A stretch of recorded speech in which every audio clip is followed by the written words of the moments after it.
Think about a sponge. It has the capacity to absorb anything. You dip the sponge in clean water, and it absorbs that clean water. You dip it in filth, and it absorbs that filth. That's what a human mind is like. But everything around you now, young brother, is nothing but filth. Everything from the types of TV shows being promoted, to the types of girls being put on a pedestal, to the types of music and foods being glorified. It's nothing short of a shithouse. But here's the sad reality. It's almost as if the light has been snuffed out. Men, women, and children are being dipped in this filth like a sponge. There was a time when men were honored for protecting their loved ones. Now, everyone with a mental illness gets an award. But regardless of all this nonsense, one thing is clear, young brother. Virtuous principles are engraved in our subconscious. They have and will continue to be a part of every high-value man. With that said, here are those 5 virtuous principles that you, my brother, must fully submerge yourself into like a sponge. Number 1, purity. The typical idea of success for most people includes a huge ton of casual, intimate partners. But keep this in your mind. That is nothing more than another trap placed by society. As a high-value man, you must strive for self-empowerment, especially when it comes to relationships. Many people will tell you, oh, it's good for men to be degenerates who don't value themselves enough to stick to one woman. But if those are the kinds of people in your life, then really reconsider your choice of keeping them in your life. This will only happen once you understand just how valuable your seed really is. So many men pay no respect to their seed. Your seed represents your name, your respect, your bloodline. Yet, there are single men who spill that seed off to worthless women on a screen. And then there are men who put that seed in as many women as possible, somehow thinking they are doing God's work. Number 2, productivity. The rise in technology has blessed us with a lot of benefits, but it has brought with it an even greater weakness: laziness. Let's say you wanted to hear music. In the early days, you would need to go to a concert or build a relationship with an actual musician or singer, so they would amuse you with their talent. Now, you have that at the click of a button.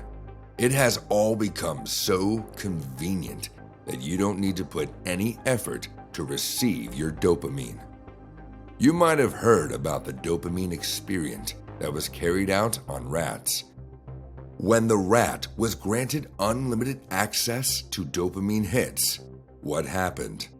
That's right, it became lazy and eventually died.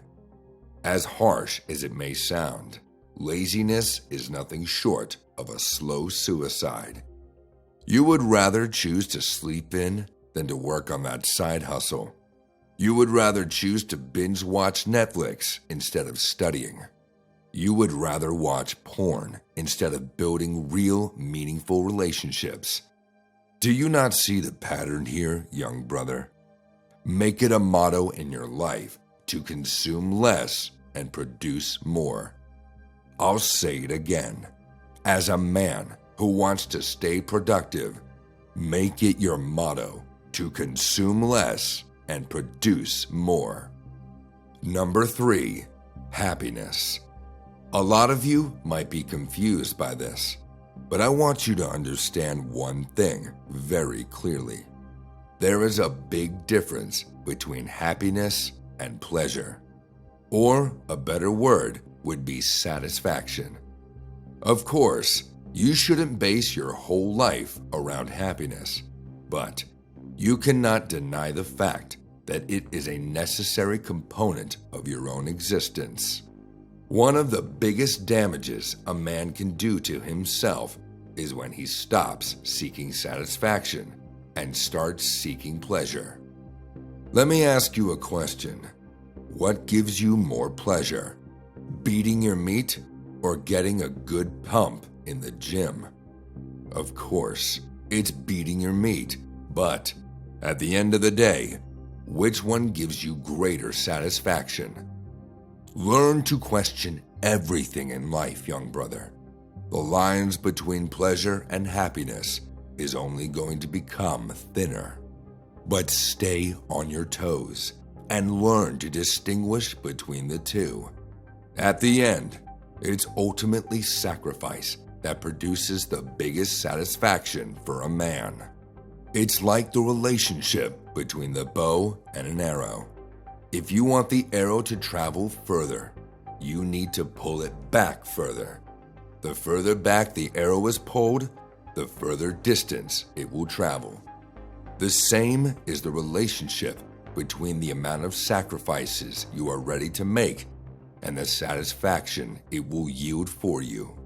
Sacrifice your lusts, passions, and instant gratifications daily on the altar of life.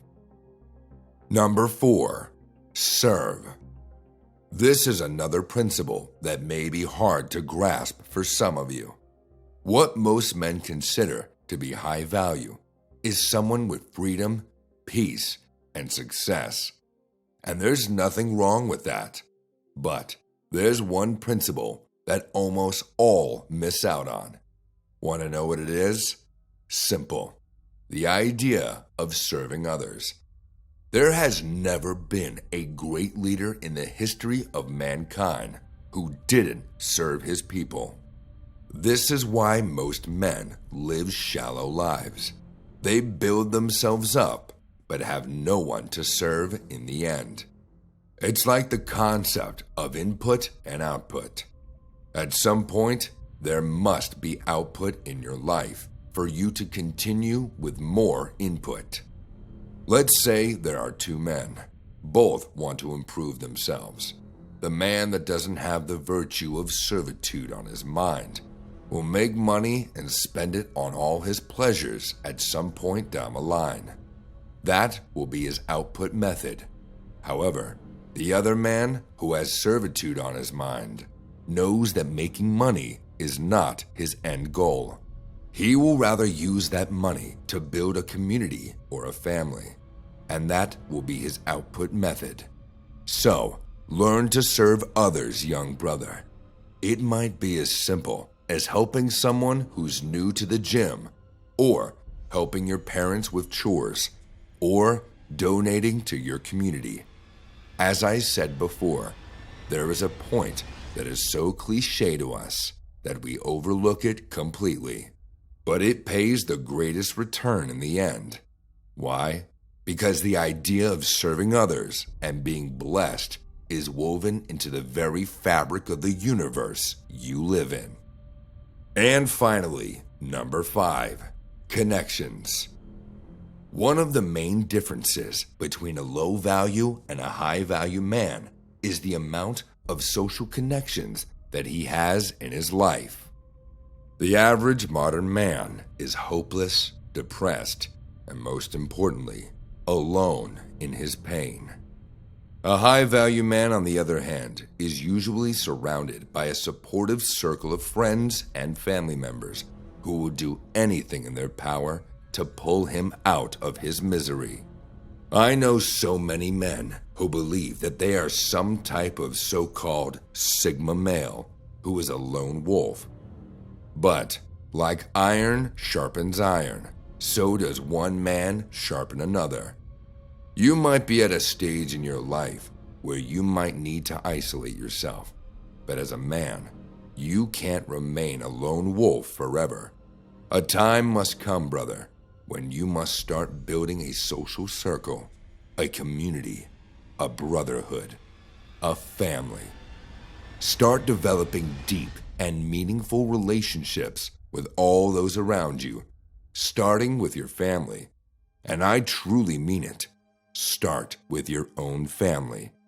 And while you are building better relationships, don't forget to cut ties with anyone who provides negative inputs. I know so many boys who get sentenced to jail just because they started hanging out with the wrong crowd. All that potential gone to waste.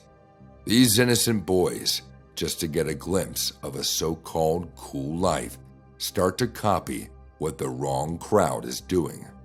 They start smoking vapes, and before you know it, they're listening to a completely different style of music, hanging out at all the different places, and doing all the wrong types of actions. So save yourself, young brother. Put that potential to good use and build a brotherhood that will push you towards greatness. To see the next best way to level up as a man, check this video here.